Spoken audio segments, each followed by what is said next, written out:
নেপালে পাহাড়ি ঢল ভূমিধসে প্রাণহানি বেড়ে ৫৭৯, মর্গে লাশের স্তূপ, চলছে উদ্ধার অভিযান। মালয়েশিয়া শ্রমবাজার ঘিরে ফের সিন্ডিকেটের শঙ্কা, বাংলাদেশ সহ ৪ দেশের রিক্রুটিং এজেন্সির উদ্বেগ।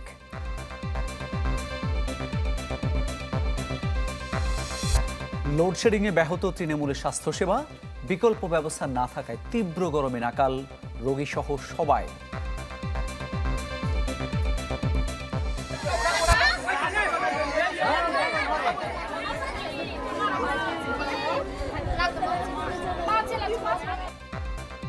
চাঁপাইনবাবগঞ্জে পানিতে ডুবে ৫ শিশুর মৃত্যু, স্বজনদের আহাজারি, সৌদিতে আগুনে নিহত ৯ জনের দাফন। সুখবর নেই, নিত্যপণ্যের বাজারে নতুন করে অস্বস্তি বাড়াচ্ছে চিনি, আটা, ময়দার বাড়তি দাম।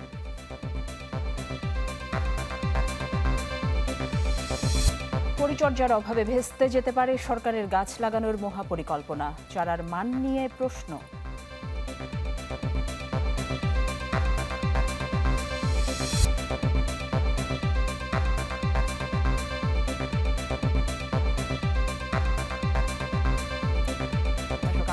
চ্যানেল 24 রাত 10টার খবরে শুনছিলেন এই কেস সংবাদ শিরোনামগুলো।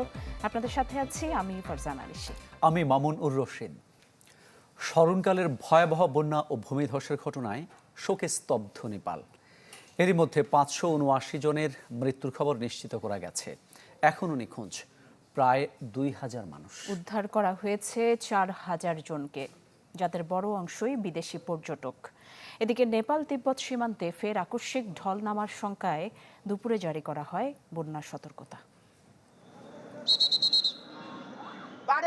জরুরি ভিত্তিতে নিরাপদ অবস্থানে যেতে বলা হচ্ছে নোয়াকোট জেলার ত্রিশুলির বাসিন্দাদের। শুক্রবার দুপুরে খবর আসে নেপাল চীন সীমান্তে ভূমিধসে তৈরি হওয়া একটি হ্রদ উপচে পড়তে শুরু করেছে। তাই উঁচু এলাকায় আশ্রয় নিতে বলা হয় স্থানীয়দের, স্থগিত করা হয় উদ্ধার কাজ। এই দুর্যোগের ফলে ভোতেকোশি ও ত্রিশুলি নদীর উজানে দুটি নতুন হ্রদ তৈরি হয়েছে। চীনা কর্তৃপক্ষ আগেই সতর্ক করেছিল হ্রদের প্রাকৃতিক বাঁধটি ভেঙে যেতে পারে। শুক্রবার এই বাঁধ উপচে পানি নিচে নামতে থাকলে ফের ভয়াবহ বন্যার সতর্কতা জারি হয়। তিব্বত অংশেও চীনা উদ্ধারকারীরা স্থগিত করে উদ্ধার কার্যক্রম। পরে অবশ্য দুদেশেই শুরু হয় অভিযান। এদিকে নেপালের উঁচু পার্বত্য এলাকায় হিমবাহ ধসের ফলে দক্ষিণ পশ্চিম চীনের কিছু এলাকায় নেমেছে কাদামাটির ধস। এতে শিজাংয়ের গিরং বন্দরে বেশ কয়েকজন হতাহত ও নিখোঁজ রয়েছেন দাবি দেশটির পররাষ্ট্র মন্ত্রণালয়ের। দুর্গম অঞ্চল আর বিরূপ আবহাওয়ার মধ্যে অব্যাহত আছে উদ্ধার অভিযান। রাসুয়া থেকে চিতওয়ান পর্যন্ত নদীর তীরবর্তী এলাকায় বাড়তি ১২০০ সেনা সদস্য মোতায়েন করা হয়েছে। দেশটির জাতীয় দুর্যোগ ঝুঁকি প্রশমন ও ব্যবস্থাপনা কর্তৃপক্ষের দাবি, এ পর্যন্ত উদ্ধার করা হয়েছে ৪,০০০ মানুষকে। এখনও নিখোঁজ অন্তত ২,০০০ মানুষ। এর মধ্যে ৫১৭ জন বিদেশি নাগরিক। ভারতের পররাষ্ট্রমন্ত্রী এস জয়শঙ্করের দাবি, নেপালে অবস্থানরত ৩ শতাধিক ভারতীয় নাগরিকের সঙ্গে এখনও যোগাযোগ সম্ভব হচ্ছে না। নেপালে থাকা সব ভারতীয়দের সাথে যোগাযোগের সর্বোচ্চ চেষ্টা করছি আমরা। এখনো ৩১৫ জন ভারতীয়র সঙ্গে যোগাযোগ করা সম্ভব হয়নি। রেড ক্রস বলছে এই দুর্যোগে প্রায় ৯৩,০০০ মানুষ ক্ষতিগ্রস্ত হয়েছে। স্মরণকালের ভয়াবহ আকস্মিক বন্যা ও ভূমিধসের পর ত্রাণ কার্যক্রমে সহায়তার জন্য ১ মাসের বেতন প্রধানমন্ত্রীর প্রাকৃতিক দুর্যোগ ত্রাণ তহবিলে দেওয়ার সিদ্ধান্ত নিয়েছে নেপালের মন্ত্রিসভা। রাখি জেসমিন, চ্যানেল 24। নেপালের হাসপাতালের মর্গগুলো ভরে উঠছে নাম পরিচয়হীন মরদেহে।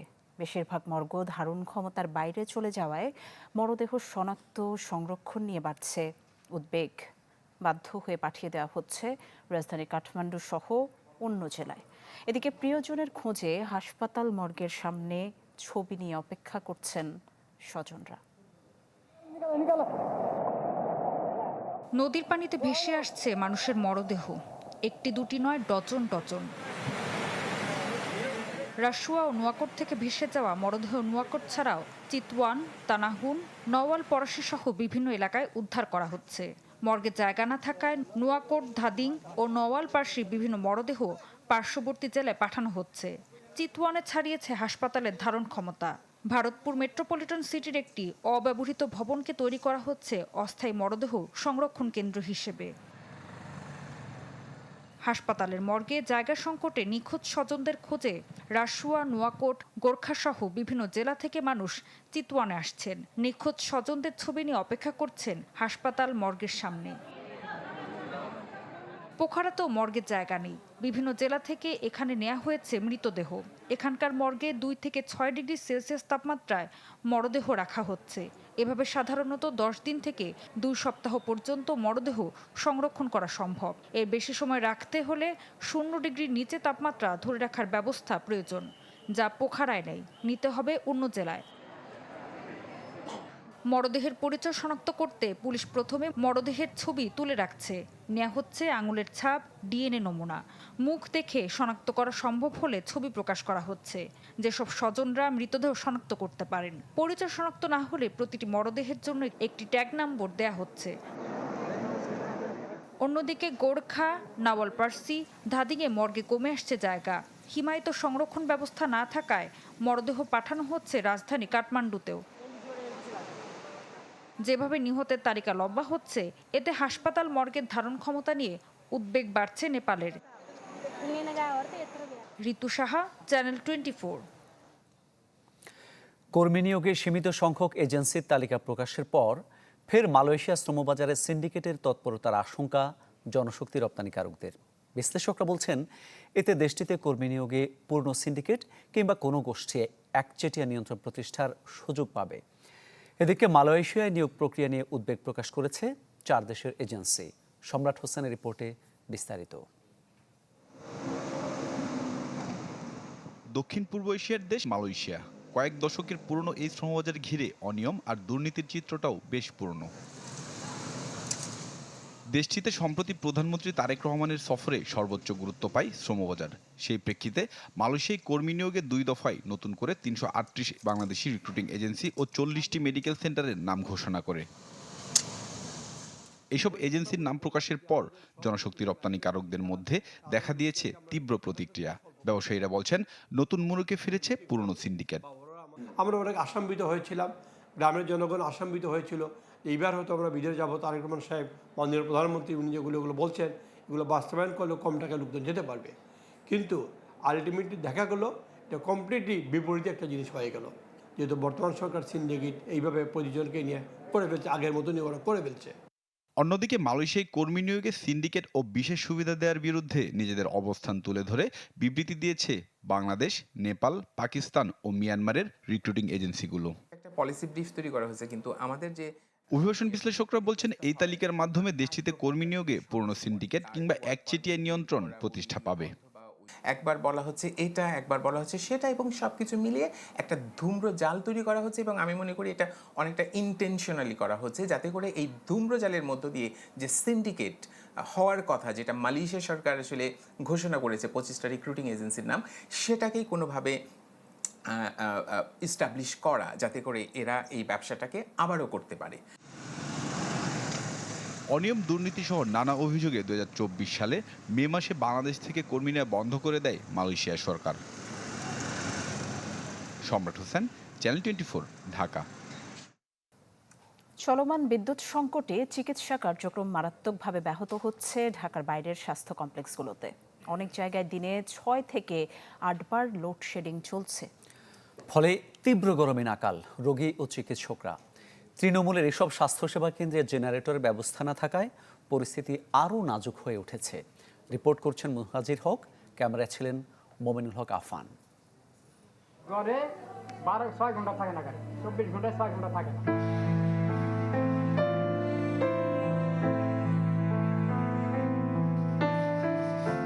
জীবনের নিঃশ্বাস যেখানে বেঁচে থাকার শ্বাস খোঁজে, সেখানে এখন নাভিশ্বাস।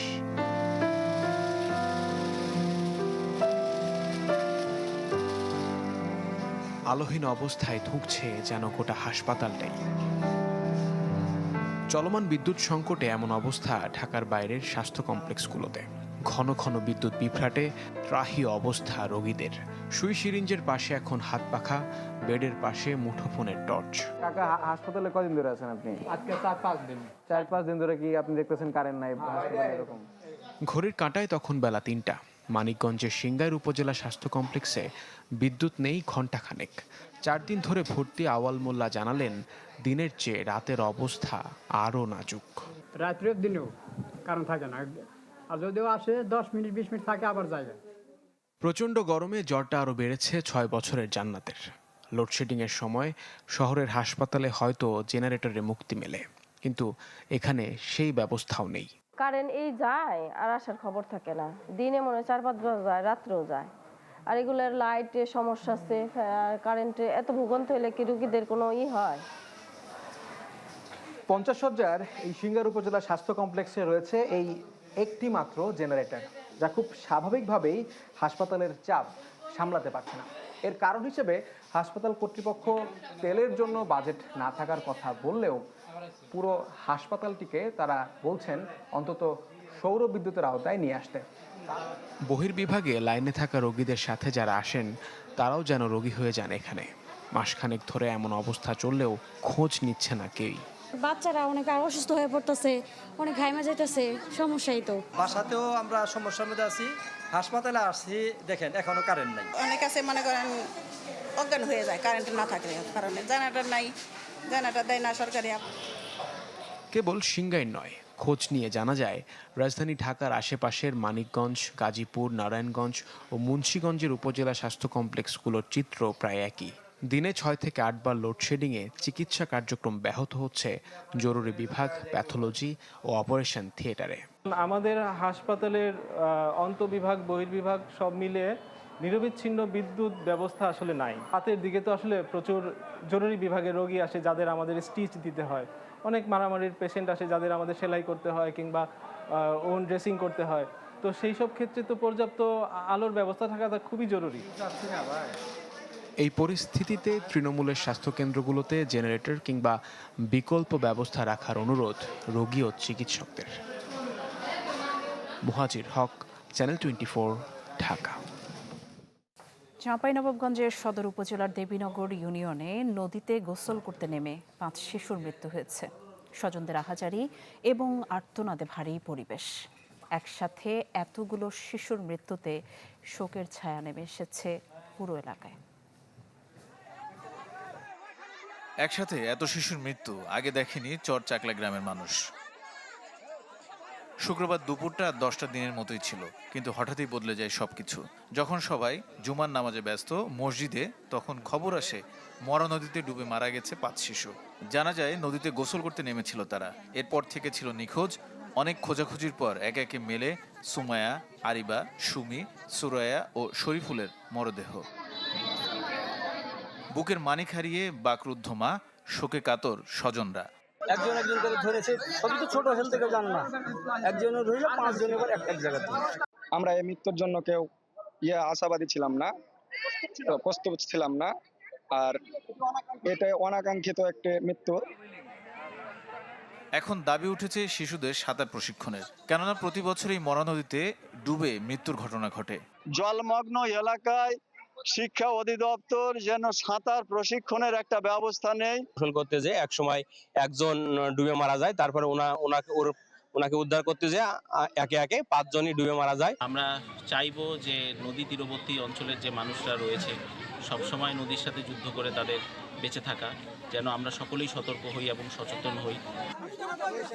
এ ঘটনায় শোক জানিয়েছে স্থানীয় প্রশাসন। একই সাথে নিহতদের পরিবারকে আর্থিক সহায়তার আশ্বাসও দেওয়া হয়েছে। Desk report, channel 24। সৌদি আরবে অগ্নিকাণ্ডে নিহতদের দাফন হয়েছে নিজ নিজ গ্রামে। এর মধ্যে নওগাঁরই 7 জন। নিথর দেহ দেখে কান্নায় ভেঙে পড়েন স্বজনরা।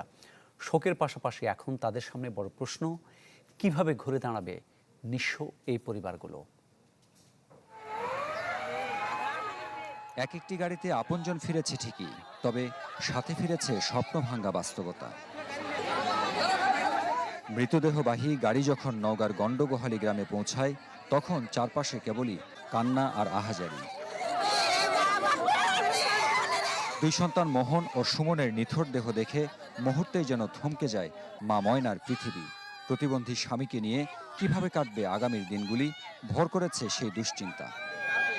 আমার জানের জিনিস মোহন আর সুমন বাবা ও দয়াল আল্লাহ আমার বাবা বেহেশত দাও আল্লাহ বাপ মা আশা করে দিয়া পাঠাচ্ছে কাম কামাই করে নিয়ে আসবে দেশের বেদ বিয়ে শাদী দিন দিয়া করে করবো কাম বাবা এর মধ্যে আল্লাহ এখন কি গজব দিলা আল্লাহ ভালো জানে খেটে খাওয়ানোর মতন এমন কেউ নেই যে 10টা টাকা ইনকাম করে এনে কেউ এদের মুখে তুলে দিবে।